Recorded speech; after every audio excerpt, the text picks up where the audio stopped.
are you feeling today, my friend? I'm Alastair from Team NDL and welcome to Predaplant deck profile. Now, before we begin, few quick messages. First and foremost, if you still want to enter the giveaway, links will be in the description. Go check it out. You still have a chance, like 2 weeks or so before it's done. So yeah, and we'll announce the winner pretty much so, I think, in the 6th in June. But yeah, you can go check that out if you're interested in entering and winning an Eternity Code box. So yeah. Secondly, probably going to have a stream tomorrow or on Wednesday. We'll see how that works, or maybe next week. The schedule has also kind of like been thrown up out of the window because of a holiday coming out for me this week. So sorry I didn't really notice you. So probably the Predaplant combo / test hand tutorial stuff probably going to be thrown out the window to next week. And we're going to try to do something else next week. Well, we'll see. So that is that. And for my stream, I'm probably going to do my favorite game because I've been asked to do that by 55% of the people who voted on Twitter. So this is still going to be a Yu-Gi-Oh channel, but we're probably going to do something different for the streams. So we'll see. And next up is something a little bit less happy. Our friend from the deck to YouTube suffered a very, very heavy loss. I'm not going to go into details of it very, very much so, but link to his video will be in the description as well in the pinned comment. So go check it out. Give him a little bit of love. He deserves it. He needs a little bit of our support. So yeah, go check him out. And lastly, this is going to be feeling a little bit weird for me now. Giving shout out to small yugitubers, which this time those small yugitubers are bigger than me, which is very weird, but I've been asked multiple times before I ended up with the current list and kind of like, oh, I don't really have anybody else to do right now. I've been asked multiple times to do an Angel of Alchemy, Invoked 101, and Team FTK, and it's like, there will be in the cards description. I'm just going to say that out loud. It's just going to feel up very weird doing this. So if you want to check them out, links will be in the description and the cards. Like I said, I'm doing this just because I want to. And it doesn't cost me anything, and these guys are great. Everybody else I'm putting in the cards most of the time is great. If you want to go check them out and give them support, go right ahead. So yeah, that's pretty much it. Let's jump right into the table, shall we?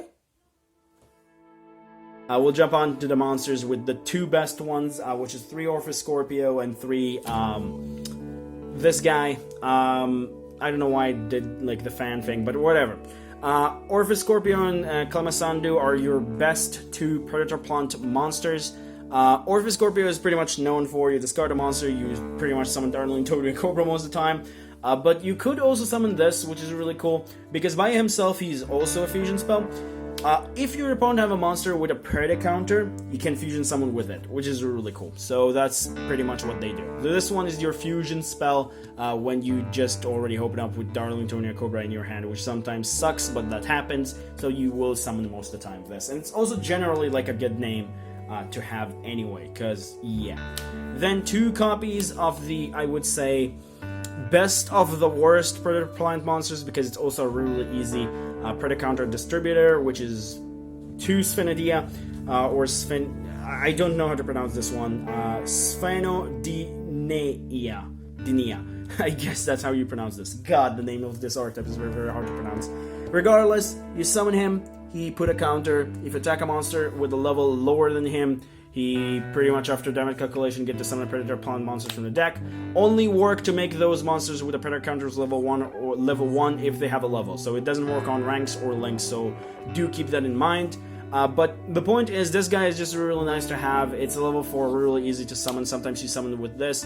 And just giving you a counter, which sometimes you really, really want. You don't want way too much to depend on the counters, but going second is just really good to have. So that's it for the good Predaplant monsters. I'll move on to the more utility / bad Predaplant monsters. And we start off with Helium Fornicus, I guess the name of this one is.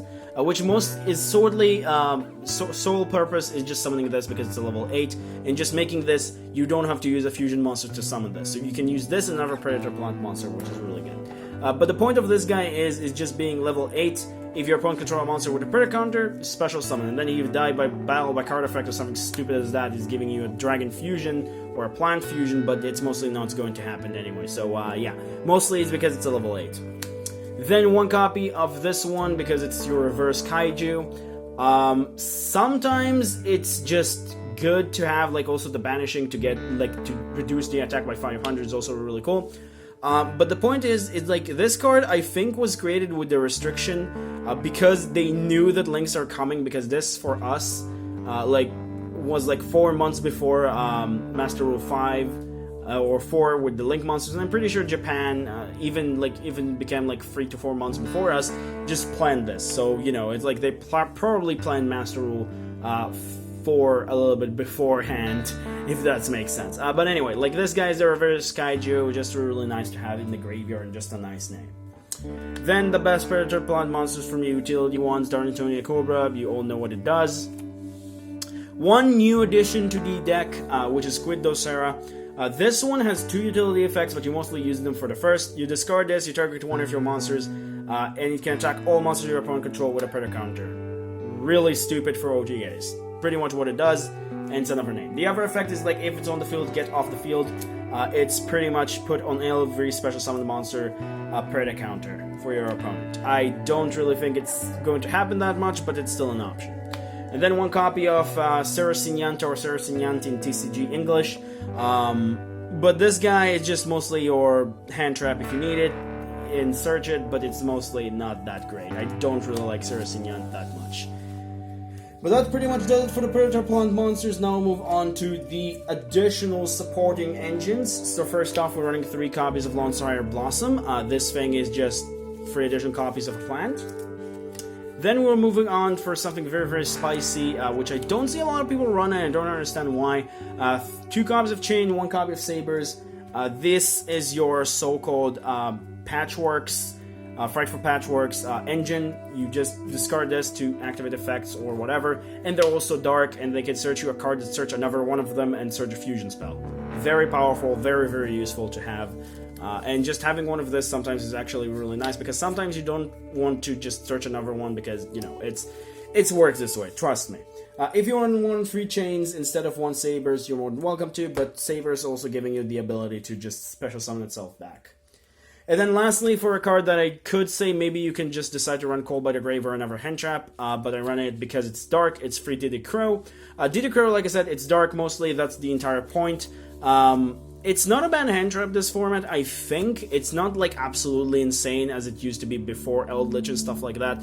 But it's mostly served here as like being dark. It just, the sole purpose is being dark and being another monster for the discarding of Orpheus Scorpio.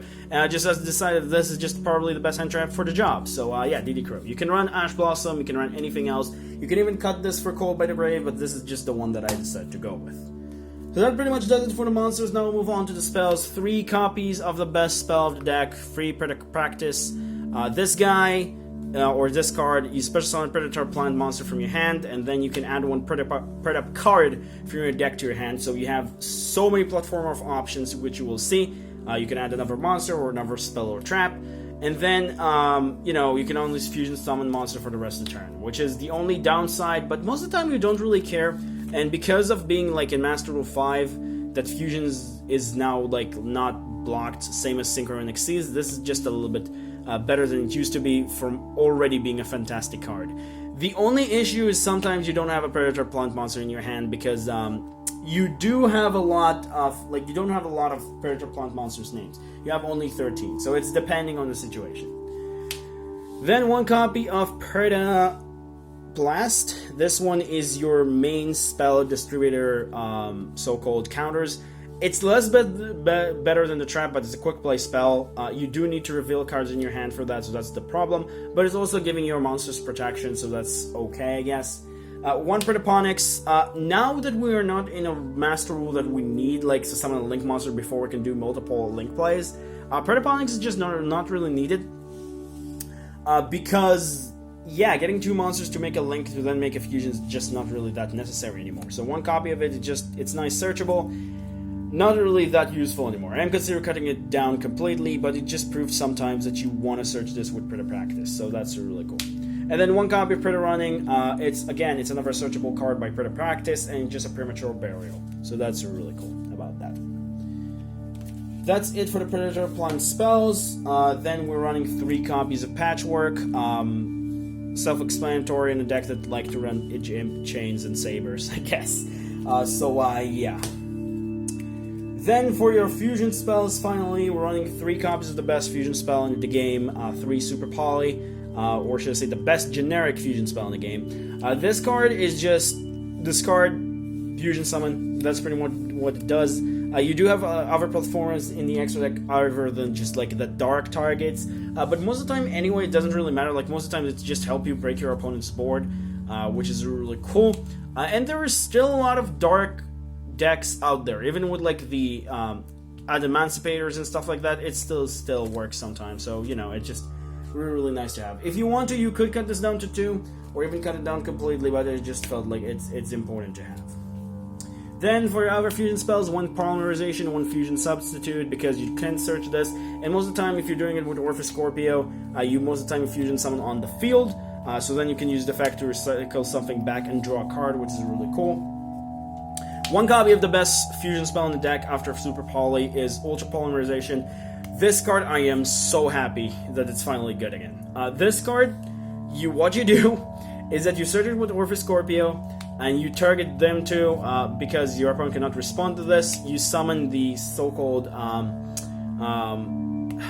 the one that, I forgot, the level 7 one, Rafflesia. And then you can activate his effect to banish it and target the Rafflesia to summon the 2 monsters that you just used for fusion material on the field to get back, and then you can get the Anaconda and then get your Dragoon ones will get to TCG Master Rule, not TCG Master Rule, to the Megadens. I don't know why I said Master Rule, but you know what I mean. It's like the moment that we're going to get Dragoon, this card will going to become like with Orpheus Scorpio, like you summon Orpheus Scorpio, discard a monster, it just become like 2 cards broken combo. It's just very, very stupid. And then lastly, 1 copy of Instant Fusion, because it's at 1. You do have targets in your extra deck, 1 of them, or 2 I would say, but mostly using it for the Thousand Eyes Restrict, and it is searchable, so having 1 copy is, while it's feeling sacky, is not that bad. Lastly, for the traps, we're running 2 of this card. Back in the day I ran only 1, but the more and more I'm playing with this, I do realize it's an interruption by itself.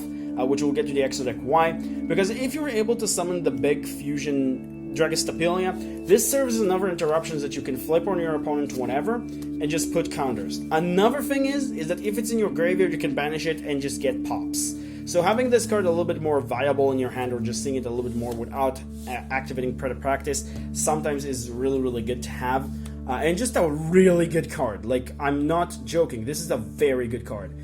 So it's just also a Foolish Burial or a monster, so you will not be able to, like, you know, draw your bad card. So it's Foolish Burial, and then give all monsters counters. And then in the graveyard, when you fusion summon, it banishes itself to pop a card. It's just really, really good. So yeah, if I didn't stress that enough.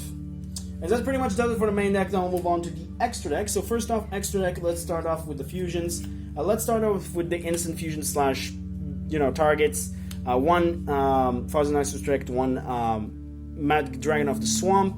For some reason I forgot the name for a second, but Mad Dragon of the Swamp will really get this format if you're able to summon it. Thousand Eyes Restrict because of being able to steal a monster and instant fusion target. 2 copies of Chimera Rafflesia.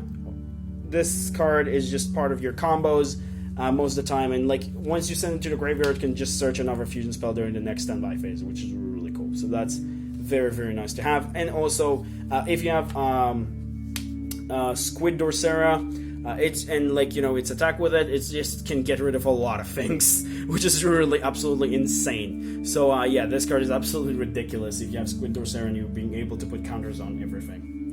Then 2 copies of the most important fusion monster in the extra deck, 2 copies of Dragostapelia. This making all monsters that have particular predator counter just negate their effects. The opponent monsters, which is really absolutely ridiculous. So that's why I said like this and this is just the deadly combinations of 2 interruptions. So that like having Predaplant is just really good, and if you're able to bring this and Predaplant is just 2 interruptions, 1 in the extra deck, 1 in the main deck. In a way, it does depend on the monster, but still very, very good. 2 copies of Starving Venom. You could run the original version if you want to. I decided to go with this one, but yeah, it's really good to have. The dark targets, just really easy to bring out. 1 copy of the Triff. Decided to run only one copy of this because it's not that easy to bring out, even like when your opponent have like a full board, because sometimes they don't have a lot of darks. And for the fact that it does require a lot of resources from your own archetype as well, so bringing more than one of this in the game is just way too taxing. So I decided to only run one, and it does come up quite a bit. But it's like a second copy never came up, at least for me in testing. And then lastly, one copy of Greedy Venom Fusion Dragon. Yeah, it's really easy to summon. It's a dark hole-ish kind of card. It's a 3300 beat stick that is now very easy to summon with the level 8, so it's just really, really good to have, I guess. So yeah, one copy of Greedy Venom Fusion Dragon. And that's it for the fusion. Now we'll move on to the links. Unfortunately, I have to proxy this, but one copy of Anaconda. Anaconda is just really good. We all know that. And once we're going to get Dragoon, right? Like Dragoon itself, it's going to be absolutely ridiculous. One copy of Cross Sheep because I felt like this is just a good monster to have in the extra deck. Never going into it that much, like I would say almost never going into it.